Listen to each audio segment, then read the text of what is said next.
So, Deathstalker time. Ooh, there we go. Look at that. And as you can probably tell already, this is gonna be another scorpion video. Haven't posted one of these in quite a while.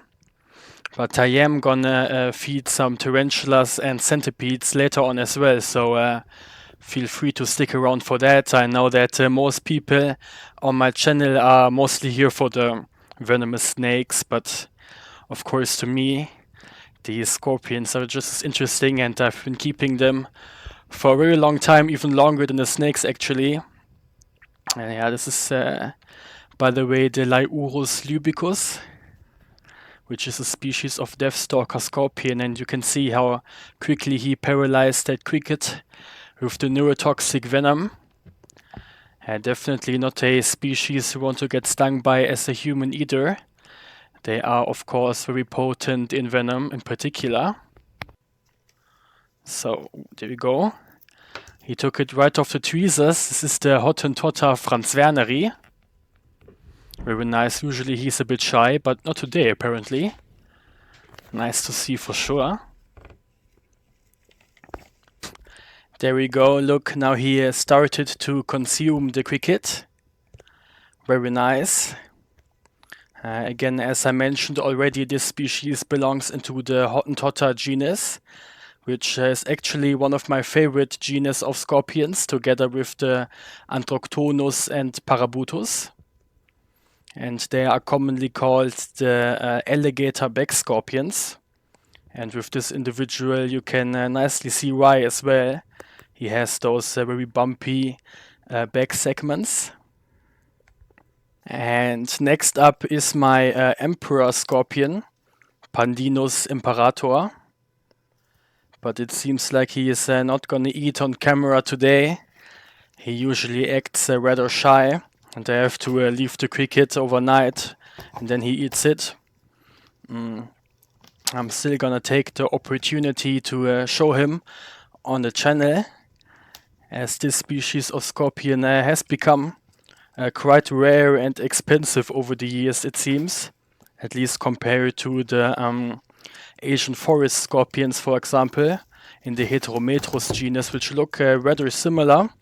And there are a lot of people who actually try to sell the cheap wild-caught Heterometrus as emperor scorpions. But if you know what to look out for, they are quite distinct actually. If you look at the pincers, for example, with the emperor scorpion, they have these very big, kind of rough-looking pincers with the rough surface, on them, while the Asian forest scorpions have a very smooth surface on the pincers. And also the emperor scorpions usually have a bright stinger, as you can see with this individual as well. But there are some Heterometrus species which have the bright stinger as well, or at least certain individuals. So that's not 100% a giveaway which species it is, but the pincers are for sure. There we go. So, oh, very nice. He is not wasting any time. This is the Parabuthus schlechteri. Very pretty species of scorpion in my opinion. And you can see that venom took effect pretty much immediately in that cricket. Obviously that neurotoxic venom the scorpions have is developed to target other invertebrates in particular. So with them the venom is gonna work, as I said, pretty much immediately right after they get stung. And this is going to be a pretty decent sized meal for him.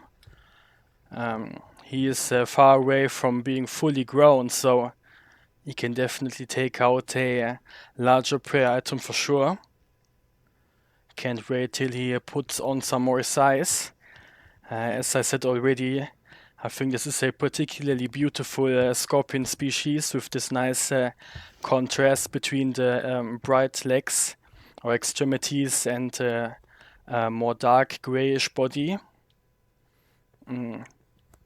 This species is commonly called the schlechteri fig-tail scorpion, and they originate from South Africa, and also Namibia and Mozambique, if I remember correctly. There we go. They spend most of the daytime in the wild hiding under rocks and usually only come out at night to hunt prey. But obviously in captivity they can hunt during the daytime too. If you offer them a cricket, they are usually very good eaters, all the Parabuthus. So, let's feed some more Hottentotta scorpions. Oh, this one is interested, for sure. There we go. This is the Hottentotta flavidulus, also called the Pakistan red scorpion.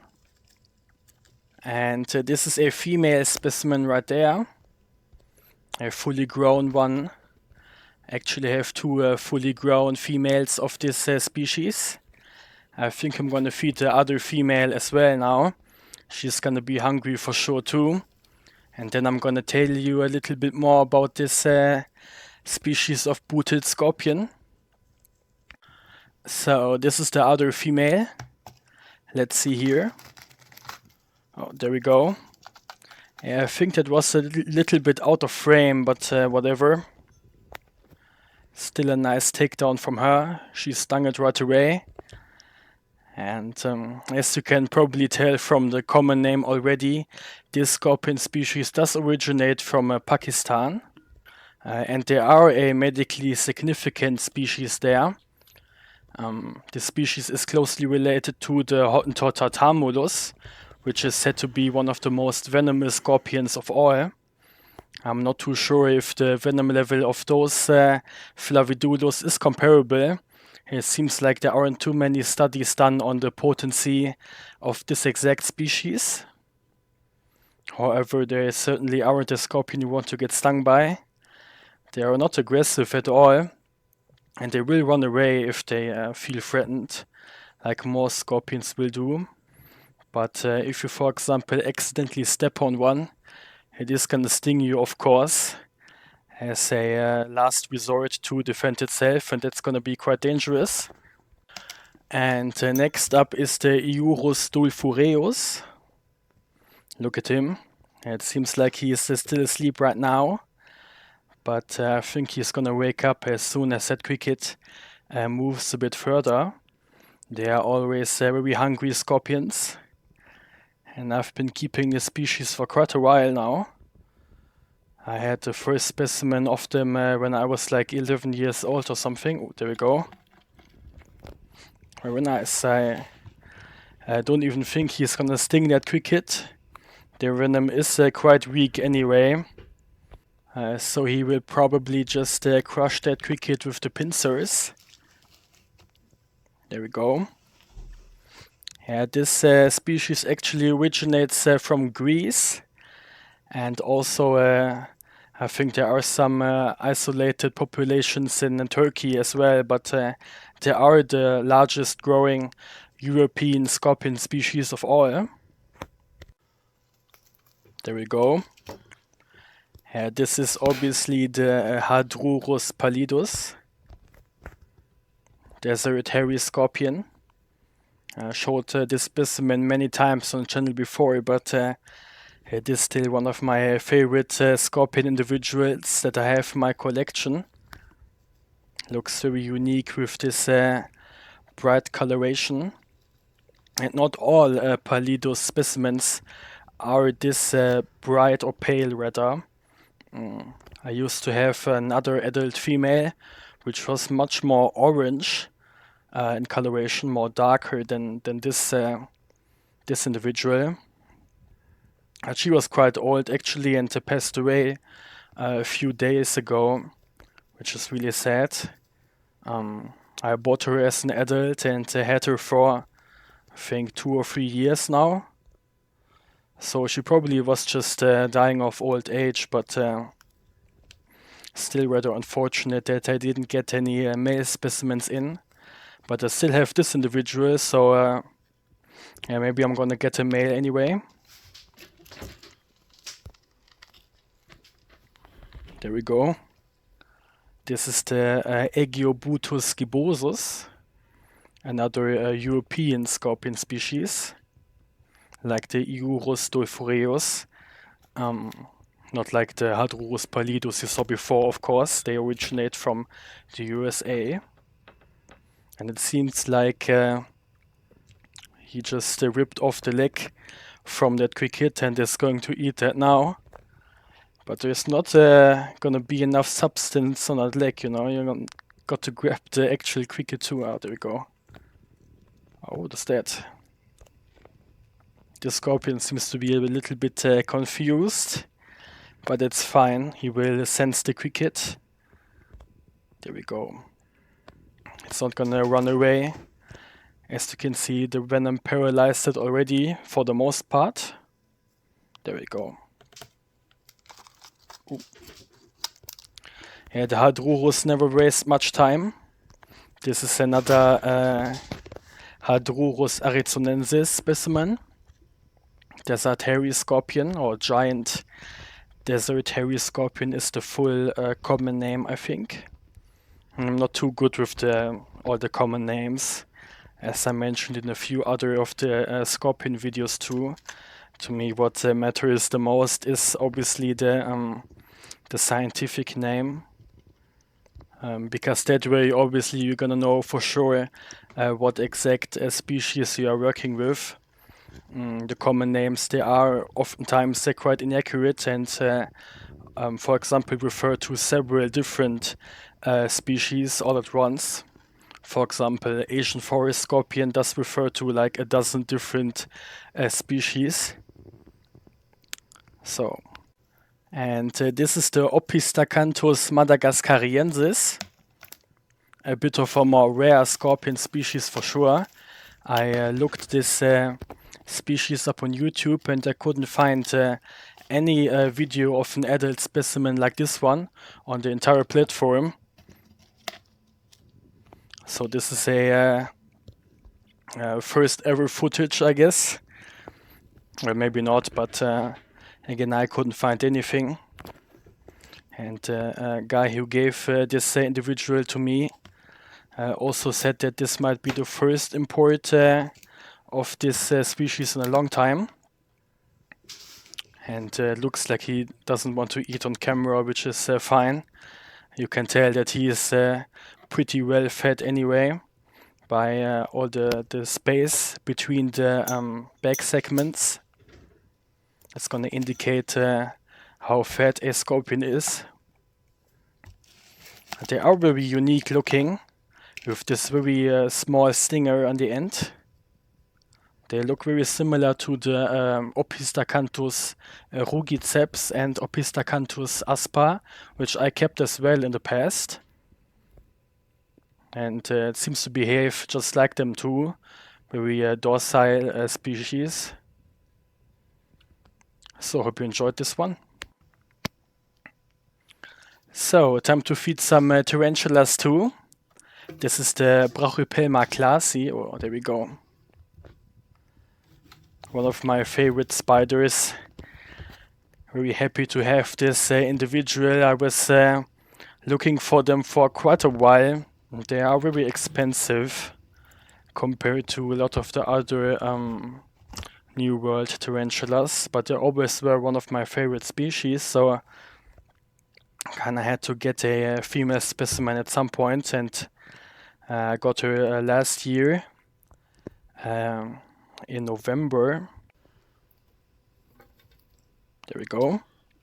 This is the Nhandu tripepii. This is a sub-adult female specimen, or maybe a semi-adult rather.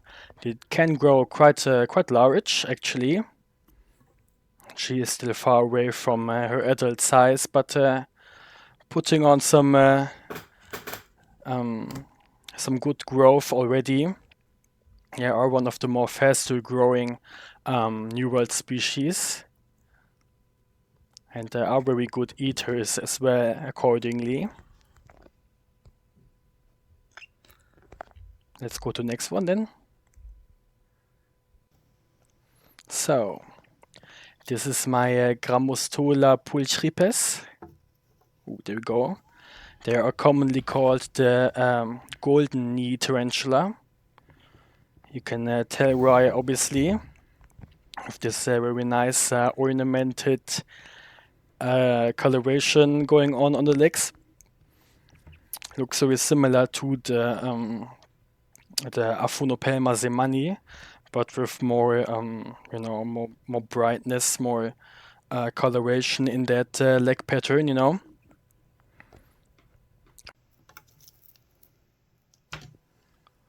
So this is the Brachypelma boemei right there, the Mexican fire leg tarantula. Very nice. This is a very not necessarily old specimen. As you probably know already, the tarantulas, they can live for up to 20 years or more, even 25, 30 years, at least the female ones. And I had this spider for at least 7, 8 years now. She was one of the first Brachypelma specimens that I got, and she's still not fully grown actually. They really do grow like a rock, the Brachypelma, or at least the more vibrant looking ones. I feel like the vagans and maybe also the Baumgarteni, they seem to grow a little bit faster, just in my opinion. Yeah, these species grow very slowly. So, time to feed some centipedes now. This is Scolopendra dehaani. Let's see here. Usually here he likes to grab the cricket from the tweezers.